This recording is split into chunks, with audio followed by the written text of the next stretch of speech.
হিন্দুত্ববাদ কি বা হিন্দুত্ববাদ বলতে কি বুঝবো? কারণ হঠাৎ লক্ষ্য করলাম যে এই নিয়ে ভালোই বিভ্রান্তি আছে। হিন্দুত্ববাদ হইতেছে একটা উগ্র জাতিবাদী হিন্দু বয়ান। এটা নিয়ে আমি অনেক আগে একটা ভিডিও করছিলাম, এই যে এইটা সময় থাকলে দেখে নিতে পারেন। হিন্দুত্ববাদী মানে কি? এই যে সাধারণ একজন হিন্দু যে হিন্দু ধর্ম পালন করে, সে কি হিন্দুত্ববাদী?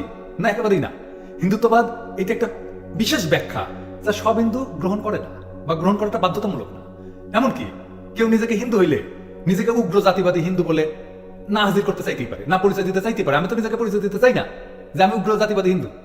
আর মনে রাখতে হবে, হিন্দুত্ববাদ আসলে একটা জাতিবাদের শ্রেষ্ঠত্ববাদী ধারণা। যে মনে করে তার জাতবাদী দুনিয়ার বাকি সব জাতি নিচা, তার জাতি শ্রেষ্ঠ। এইটা জাতি ধারণার চরম বিকৃত ধারণা এবং বিপর্যয়কর ধারণা। এই শ্রেষ্ঠত্ববোধটা, এই শ্রেষ্ঠত্ববোধ থেকে আসে অপরকে তুচ্ছ বা নির্মূল করে ফেলার সাফাই বা যুক্তি। মানে এরা মনে করে যে অন্যরা নিচা, তাই ওদের থাকার কোনো অধিকার নাই, বাঁচার কোনো অধিকার নাই। মোদি তো তাই করতেছে, তাই না?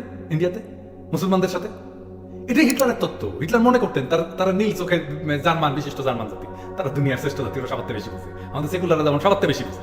তাহলে হিন্দুত্ববাদ কথাটা একদম সোজা করে বললে হচ্ছে যে সাধারণ হিন্দু ধর্মের মানুষ হিসেবে একজন হিন্দুত্ববাদী, কিন্তু একই সাথে তার একটা বাড়তি দিক আছে, সেটা হচ্ছে উগ্র জাতিবাদী হিন্দু।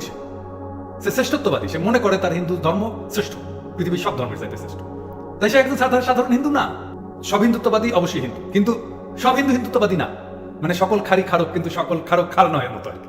আমি যদি বলি হিন্দুত্ববাদী খারাপ, এটা প্রতিরোধযোগ্য, সেটার ব্যাখ্যা যদি কেউ মনে করে যে আমি সব হিন্দুদের বিরুদ্ধে যুদ্ধ করতে বলতেছি, এটা তার উর্বর মস্তিষ্কের কল্পনা এবং তার একান্তই নিজের দায় দায়িত্ব।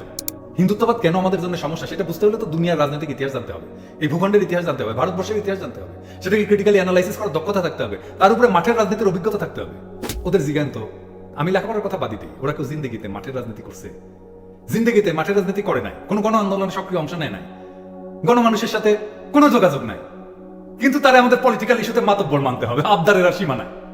এই যে বিজেপি RSS এর যে হিন্দুত্ববাদ, এই হিন্দুত্ববাদী স্বপ্ন, এইটার সমস্যাটা কোথায়? বিজেপি RSS এর স্বপ্নটা কি? এই স্বপ্ন হচ্ছে একটা মহান এক হিন্দু সাম্রাজ্য বিস্তারের স্বপ্ন। তারা মনে করে যে হিন্দু কুশ পর্বত থেকে আরাকানের পাহাড় আর হিমালয়ের প্রাচীর থেকে ভারত মহাসাগর পর্যন্ত এক অখণ্ড হিন্দুস্থানের সীমানা, এক দেশ, এক ধর্ম, এক সংস্কৃতি। এটাই সাভারকারের হিন্দুত্ব। এইটা RSS বিজেপি লুকায় না, এটা তাদের ঘোষিত লক্ষ্য। সেই জন্য গোবিন্দ প্রামাণিক বাংলাদেশে বসে প্রার্থনা করে বাংলাদেশ যেন অখণ্ড ভারতের অংশ হয়। দেখেন, একই সঙ্গে আমরা একটা চেয়েছি দ্বৈত নাগরিকত্ব। যারা ভারতে চলে গেছে তারা ওখানেও নাগরিকত্ব থাকবে, এখানেও থাকবে।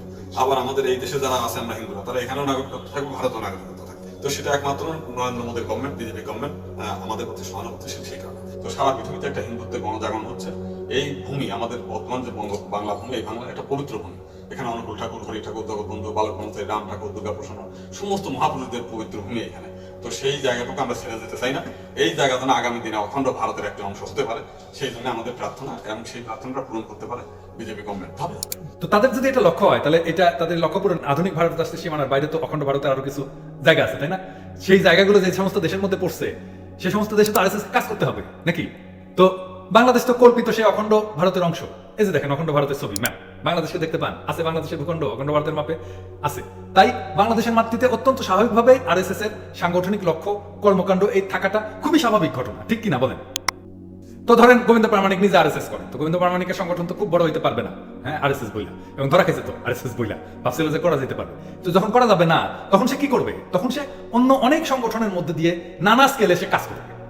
কোন কোন সংগঠনের মধ্যে দিয়ে কাজ করবে? যার বড় স্কেলে সংগঠন পরিচালনার অর্থ আছে, সামর্থ্য আছে, অভিজ্ঞতা আছে, এবং এর সাথে সাথে RSS এর সাথে আদর্শিকভাবে নৈকট্য আছে। আমি তো কমিউনিস্ট পার্টি করে আসছি, হ্যাঁ, আমি জানি আর কি। মানে ধরেন কমিউনিস্ট পার্টি একসময় নিষিদ্ধ ছিল বাংলাদেশে, কি করতো তারা ন্যাপের মধ্যে কাজ করতো, তারা আওয়ামী লীগের মধ্যে কাজ করতো, তাই না? এইরকমই বাংলাদেশে RSS তো সরাসরি কাজ করতে পারবে না, সে এমন কোন সংগঠন বাইজে নেবে যার মধ্যে দিয়ে সে কাজ করতে পারবে, তার পরিচয়টা লুকায়। তো বাংলাদেশে ধরেন RSS এর অবজেক্টিভ নিয়ে কাজ করতে পারে, এরকম সব দিক বিবেচনায় এই সময়কালে কোন কোন অর্গানাইজেশন উঠছে, গড়ে উঠছে বলেন তো? দুইটা সংগঠন, ইসকন আর বিদ্যানন্দ। আপনি যদি বলেন যে প্রমাণ দেন, কিন্তু আমি তো সার্কামস্টেন্সের প্রমাণ অনেক দিছি, তাই না? ইসকনকে নিয়েও আমি দুইটা ভিডিও করছি, বিদ্যানন্দকে নিয়ে নানাভাবে দেখানোর চেষ্টা করছি যে কিভাবে এটা ইন্ডিয়ার সাথে এটার সম্পর্ক আছে। হ্যাঁ, আপনি বলতে পারেন যে এটা একদম সলিড প্রমাণ নাই, কিন্তু সন্দেহটা তো একদম ইনভ্যালিড না, তাই না? উড়াই দিতে পারবেন না, তো বিন্দুমাত্র সুযোগ নাই। বাংলাদেশে অনেকে মনে করেন না যে তাবলিগ জামাতে ভর করে ISI আসা যাওয়া করে, হ্যাঁ, মনে করে না। তো কেন আমরা মনে করতে পারবো না যে ইসকনের মাধ্যমে হিন্দুত্ববাদ প্রচারের এজেন্ডা থাকে, সেটা নিয়ে আসা যাওয়া করে? এটা খুবই স্বাভাবিক সন্দেহ। অবশ্য বাংলাদেশের সেকুলার সমাজের ব্যাপার স্যাপার আলাদা, তাদের চোখে এই ধরনের সন্দেহ প্রকাশ করা রীতিমতো কবিরা। এইটা তাদের এটা খুবই সফট জায়গা, এখানে আপনি আঘাত করলে আপনি গেছেন, আপনি না কথাই কইতে পারবেন। আমি হিন্দু সম্প্রদায় থেকে আইসে কইতে পারি না, আপনি মুসলমান হইয়া কইবেন আপনারা জঙ্গি বানায় সানডে মানডে ক্লোজ করে দেবে। শুধু কি ইসকন আর বিদ্যানন্দ? আমি দেখেছি না ফেনী নদী নিয়ে কি ধরনের পরিকল্পনা হয়েছে। আরে আমাদের ডিজে ফের ভিতরে বসে আছে, তা এনএসআই নাকি পুরাই ইন্ডিয়ানরা কন্ট্রোল করে। এই যে আব্দুল হামিদ ছিল না হাসিনার রাষ্ট্রপতি, জোকার একটা, সে মুজিব বাহিনী ছিল না? তো তাইলে সে কি রয়ের ট্রেনিং পাইছে না? পলিটিক্যাল অ্যান্ড মিলিটারি ট্রেনিং পাইছে না রয়ের? এটা তো ঐতিহাসিক সত্য। তাহলে আজকে কত জায়গায় র ঢুকে আছে দেখেন। আর আমি যখন বলি এটা র করছে, আমার উপরে ঝাঁপায় পড়ে এই সকল প্রগতিশীল। এই সকল প্রগতিশীলদের কথা শুনলে মনে হয় না বাংলাদেশের র কিছু করে, খুব ভালো ছেলে, এর কিছুই করে না সে। তো আসেন বাংলাদেশে আর কি কি সংগঠন আছে যা ইন্ডিয়া প্রভাবিত? আমি কিন্তু কখনোই বলি নাই যে শুধুমাত্র বিদ্যানন্দ এবং ইসকন ইন্ডিয়া প্রভাবিত সংগঠন না, আমি অনেকগুলো সংগঠনের কথা বলছি। এই শতকের শুরু থেকে আমেরিকা আর ইন্ডিয়ার কৌশলগত বন্ধুত্ব তৈরি হয়। 1999 সালে বাজপেয়ী যখন প্রথম বিজেপি প্রধানমন্ত্রী হয়েছিলেন তখন একটা কোয়ালিশন সরকার ছিল। এরপরে আসে 9/11 হামলা, এতে ওয়ার অন টেরর বা জঙ্গিবাদ বিরোধী একটা কাজকর্মের অজুহাতে এই কৌশলগত বন্ধুত্ব একটা বড় ধরনের একটা ভিত্তি পায় যায়। এইটা ইন্ডিয়া একটা বিশাল শক্তি অনুভব করে এবং বাংলাদেশে তার প্রভাব এবং হস্তক্ষেপ বাড়াতে শুরু করে।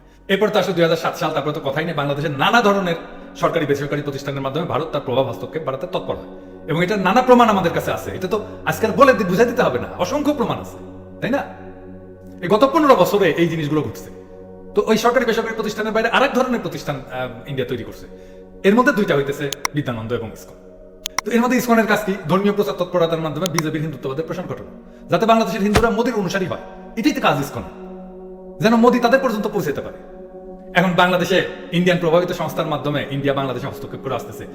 এটা বলতে সব ধরনের সরকারি বেসরকারি প্রতিষ্ঠান এমনকি ব্যাংক ইত্যাদি সব বাদ দিয়ে কেবল বিদ্যানন্দ কিংবা ইসকনের মাধ্যমে বিজেপি RSS তৎপর বলে বুঝাইছি, এটা যে বলে যদি দাবি করে তবে এর দায়টা তো তাদের। আমি কোথায় ধরনের কথা বলি নাই যে শুধুমাত্র তারাই করে। আমি ছায়ানট, সিপিবি, প্রথম আলো, ডেইলি স্টার, উদিসি এগুলো বলি না। আমি ফেনী নদী নিয়ে ষড়যন্ত্রের কথা বলি না, বলছি না? ওইখানে কিভাবে ইন্ডিয়ান ইনস্টলেশন হয়েছে বলছি না? আমার ভিডিও যারা দেখে তারা তো জানে। আর ফেনী নদী নিয়ে ঘটনা ঘটার পরে আমার চ্যানেলের উপরে কিভাবে আক্রমণ হয়েছিল, কপিরাইট স্ট্রাইক দিয়ে আমার চ্যানেল ডুবাই দেওয়ার চেষ্টা করা হয়েছিল, হয়নি? দেখেন না আপনারা? আমার ভিডিও যারা দেখে তারা তো জানে, যারা জিন্দেগিতে আমার ভিডিও দেখে না, মানে যারা এলিট, আমার ভিডিও দেখলে তো এলিটদের লিস্টে থেকে নাম কাটা যাবে, তাই না? তারা সমালোচনা করে আমার ভিডিও না দেখে আমি নাকি শুধু বিদ্যানন্দ আর ইসকনকে ইন্ডিয়ান এস্টাবলিশমেন্ট বলছি। কিন্তু ঘটনা হচ্ছে কি, বাংলাদেশে গত 15 বছরে বাংলাদেশের প্রত্যেকটা গুরুত্বপূর্ণ প্রতিষ্ঠানকে ইন্ডিয়ামুখী করে সাজানো হয়েছে, যারা ইন্ডিয়ান পারপাস সার্ভ করতেছে। আমার রাজনীতি বাংলাদেশে ইন্ডিয়ান এই আধিপত্যের উচ্ছেদ, এই আধিপত্যের অবসান ঘটানো। আমি পিনাকি এই রাজনীতি নিয়ে কাজ করি এবং কারো কথাতে আমার এই রাজনৈতিক লক্ষ্য থেকে দূরে সরে আসবো না। আমি এই টার্গেট অ্যাচিভ করার আগে কেউ আমাকে থামাইতে পারবে না, কারো ক্ষমতা নাই কথা তালা ছাড়া। নিজেরা ওভার এস্টিমেট করেন না ভাইয়া। আমার এই যে রাজনীতির কথা বললাম, এই রাজনীতি নানান কিসিমে, নানান রঙের বিরোধিতা আমার এই রাজনৈতিক জীবনে আমি দেখে আসছি। আমি 18 বছর বয়স থেকে রাজনীতি করি, আপনি কোনোদিনই করেন না এই রাজনীতি। তফাৎটা এখানে। আপনাদের কেউ কেউ এটারে হিন্দু হিন্দু মুসলমান দাঙ্গার ভায়োলেন্স, রক্তপাতের যুদ্ধ দেখাইতে চায়, সংখ্যালঘুর প্রতি সহানুভূতি তুলে ধরে রাজনীতির কাঠ খেলতে চায়, প্রগতিশীলতার জামা গায়ে দিয়া হিন্দুত্ববাদের বিরুদ্ধে আমার এই লড়াইকে ধর্মযুদ্ধ বলে আমার থামাই দিতে চায়। আমি দৃঢ়ভাবে মনে করি আমার বিরুদ্ধে ক্যাম্পেইন চালানো এই সব মানুষজন জেনে অথবা না জেনে ইন্ডিয়ান রাষ্ট্রের দালালি করতেছেন। আমি সকল প্রগতিশীলতার খেতা পুরি, আমি পিনাকি সকল প্রগতিশীল কমিউনিস্টদের শেষ দেখে যাব। এটা আমার রাজনীতি, এটা আমার অ্যাক্টিভিজম। আমি পলিটিক্যাল অ্যানালিস্ট না, আমি অ্যাক্টিভিস্ট, আমি রাজনীতি করি। আসেন আমরা দেখি এরা কিভাবে সেই 47 সাল থেকে ইন্ডিয়ার স্বার্থ রক্ষা করে আসছে। সেই 47-এর পর থেকে যখন জমিদার হারাইলো, তারপর থেকে এই প্রগতিশীলতার কমিউনিস্ট রাজনীতির নামে আমরা এগুলোই দেখে আসতেছি। এরা আমাদেরকে সাম্প্রদায়িক নাম দিয়ে দাগাইতে চাইছে। কখনো বলা হয়েছে হিন্দু মুসলমান সংঘাত বাইতে যাবে, কখনো বলা হয়েছে ইসলামিস্টরা সুযোগ পেয়ে যাবে। এইসব বাকুয়াজি আর বদমাইশির আড়ালে এইসব দালালেরা এতদিন ভারতের পক্ষে কাজ করে গেছে। বাংলাদেশে এদের সংখ্যা নেহায়ত কম না, আমরা সবাই সব দালালদের চেহারা চিনি। তারা কেউই আমাকে থামাই দিতে পারবে না। আমি তাদের চিন্তার শেকড় উপড়ায় ফেলবো, খোদার কসম।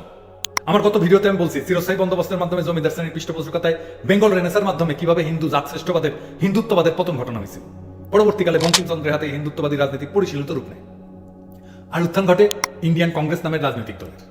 ইন্ডিয়ান মুসলমানদের স্বার্থের বিরুদ্ধে দাঁড়ায় থাকা এই রাজনীতির কারণে একসময় জন্ম নিতে বাধ্য হয় মুসলিম লীগ নামের রাজনৈতিক দলে। সেই বয়ানের খেলা এখনো চলতেছে। ইন্ডিয়ান রাষ্ট্রের পাতাতন হইতেছে হিন্দুত্ববাদ। আমার বিরুদ্ধে যারা গত কয়েকদিন ধরে ক্যাম্পেইন করতেছেন, তারা ইচ্ছাকৃতভাবে যাই না শুনে ইন্ডিয়ান রাষ্ট্রের এই পাতাতনকে আড়াল করতে চাইতেছেন, যেন বা হিন্দুত্ববাদী রাজনীতি শুধু বিজেপির জামানার ঘটনা। অথচ আমরা সবাই জানি হু ওয়াজ প্রণব মুখার্জি। প্রণব মুখার্জিকে, সে কি বিজেপির লোক? বাংলাদেশ বিরোধী রাজনীতির সবচেয়ে বিভৎস রূপ যেটা আমরা দেখছি, তখন দিল্লির তখ্তে আছেন কংগ্রেস। সেকুলার পোশাকে ঢাকা এই হিন্দুত্ববাদের চেহারা আমরা চিনি। আমরা কংগ্রেসের হিন্দুত্ববাদ চিনি, যেই কংগ্রেসের সেকুলার জামায় ঢাকা হিন্দুত্ববাদকে সফট হিন্দুত্ববাদ বলে রাহুল গান্ধী এখন ফেরি করতেছে। এই হিন্দুত্ববাদের বিরুদ্ধে কথা কইতে গেলে আমি হই ধর্মে ধর্মে বিরোধ লাগানোর লোক।